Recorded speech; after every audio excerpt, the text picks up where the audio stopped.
नमस्कार मंडळी, मी जान्हवी उवाच या माझ्या यूट्यूब चॅनलवर आपल्या सगळ्यांचं अगदी मनापासून स्वागत. आपल्या प्रत्येकाच्या आयुष्यात अनेक व्यक्ती येतात. त्या व्यक्तींचं आपलं एक स्थान असतं. पण काही व्यक्ती अगदी थोड्या काळापुरत्या आपल्या आयुष्यात येतात आणि तरीही त्यांनी एक ठसा उमटवलेला असतो आपल्या मनावर. अशा ज्या सुवर्णमुद्रा आपल्या आयुष्यात असतात त्यांच्याबद्दलचा हा लेख आहे. बघा, आवडतोय का?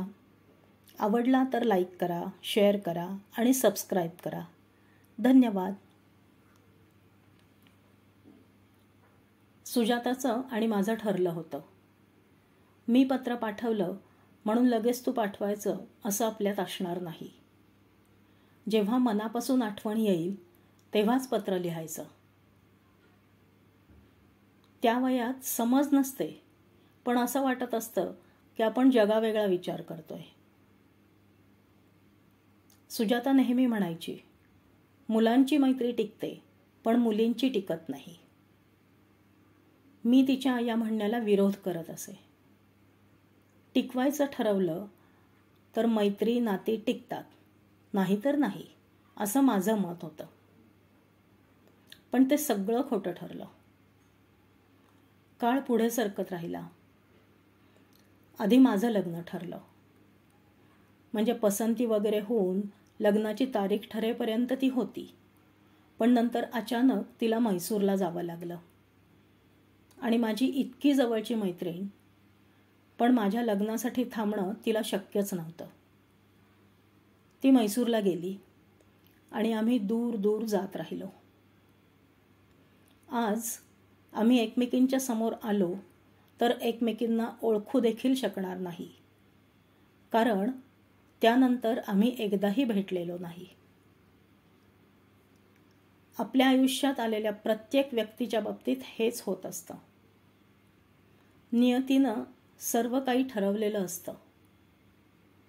कोणती व्यक्ती कोणाच्या रूपाने आपल्या आयुष्यात येणार, आपली साथ संगत किती काळ असणार, आपले हिशोब पूर्ण झाले की आपला संपर्क तुटतो. काही व्यक्ती आपल्या आयुष्यात येतात आणि आपल्याला खूप भरभरून प्रेम देतात, आनंद देतात. त्यांच्या सहवासातला काळ म्हणजे आपल्या आयुष्यातला सुवर्ण काळ असतो. आणि त्या व्यक्ती म्हणजे सुवर्णमुद्रा. अशा सुवर्णमुद्रा आपल्याला नेहमीसाठी जपून ठेवता येत नाहीत.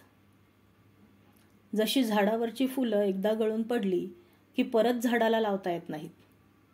रोज नवीन फुलं उमलतात. ती तशीच असतात, पण ती नसतात. एकदा आयुष्यातून वजा झालेली माणसं परत आपल्या आयुष्यात आली तरी देखील आपल्याला तो आधीचा आनंद मिळत नाही, कारण परिस्थिती बदललेली असते. आपले विचार, आपली मतं सगळंच बदललेलं असतं. काही माणसांमुळे आपल्याला त्रास सोसावा लागलेला असतो. अगदी कटुता आलेली असते अशा लोकांबद्दल आपल्या मनात. पण तो काळही मागे पडलेला असतो. आता ती माणसेही आपल्या आयुष्यात नसतात.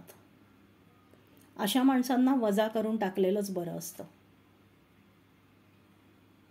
जो तो आपल्या आयुष्यात येतो, नियतीने नेमून दिलेलं काम करतो आणि ते पूर्ण झालं की निघून जातो. हेच खरं. पण हे सर्व त्या वेळी समजत नाही. त्यासाठी इतकी वर्ष जावी लागतात. धन्यवाद.